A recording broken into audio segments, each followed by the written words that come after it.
Election Day 2023 in the books now across the country, and here at home, Ohioans were faced with two important statewide issues. Issue 1 concerned reproductive rights, and Issue 2 involved recreational marijuana. Tom Meany's here to explain the results. Good morning. Morning, guys. You had lots of voter turnout in yesterday's election. Both Issue 1 and Issue 2 passed. We begin with Issue 1, which was something that the entire country was really watching. Issue 1 enshrines reproductive rights, including the right to have an abortion in the Ohio Constitution. It passed with 56% of the vote. Supporters of Issue 1 gathered in Columbus last night to celebrate the end of a hard-fought campaign.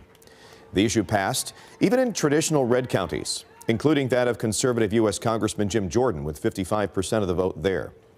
78% of the early in-person votes in Cuyahoga County were in favor of Issue 1, and Ohio is now the 7th state to pass abortion rights since the Supreme Court overturned Roe v. Wade. Ohioans across the state came together to work hard to protect abortion and abortion access in Ohio, and you should be proud of the work you did tonight. The future is bright, and tonight we can celebrate this win for bodily autonomy and reproductive rights.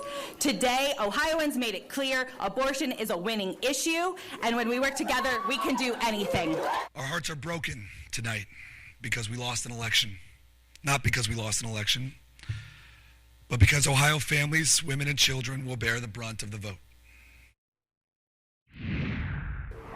The other big statewide issue on the ballot was Issue 2, which would legalize recreational marijuana in the Buckeye State. That issue also passed. 57% of Ohioans voted yes. And Issue 2 was one that passed after several failed attempts. Under the new law, Ohioans 21 and older can possess 2.5 ounces of cannabis, and 10% of the sales tax will go to the state of Ohio. People cannot partake in this just yet. The election does have to be certified by the Secretary of State. The statute won't go into place until next month on December 7th, and legislators can still change or even amend the law. Supporters are celebrating the victory, calling it a good thing for Ohio.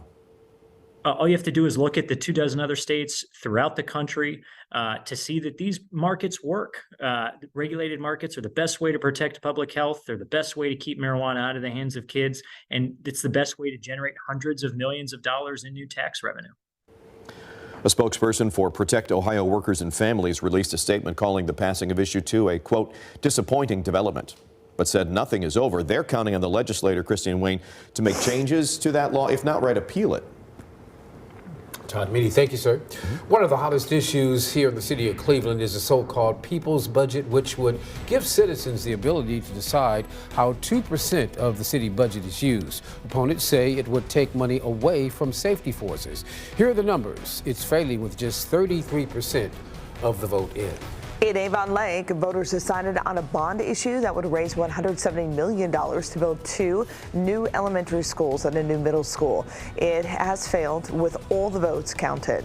In Medina, the district has tied together a 37-year bond issue and a $6.5 million continuous operating levy. It has failed with 100% of the votes counted.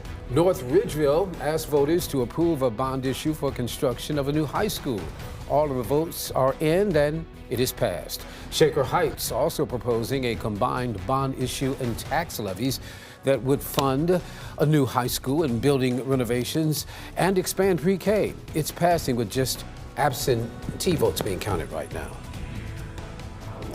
In North Canton, a combined bond issue and tax levy is on the ballot, with money to be used for a new middle school and other improvements. All the votes have been counted, and it has passed. Outside of the major school issues, there are several hot-button topics on this year's ballot. In Medina, the city's residents decided on whether to allow bow hunting to help control the deer population. It passed overwhelmingly with 100% of the vote in.